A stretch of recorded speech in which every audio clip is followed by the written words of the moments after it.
The Little Red Riding Hood. Once upon a time, there was a girl who lives with her mom in a hut near the forest. She always wears a red riding hood while going out. One day she went to see her grandmother, and on her way, she met a wolf. The wolf asked, "Where are you going?" She said, "I am going to see my granny, she lives behind that hill." After listening, this wolf got a wicked idea. The wolf ran to Granny's house and swallowed her up.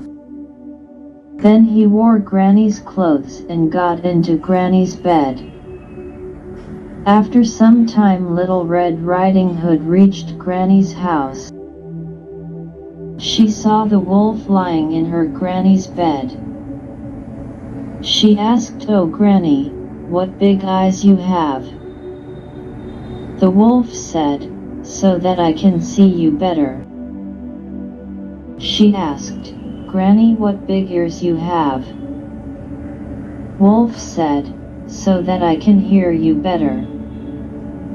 She asked, "Granny, what big nose you have."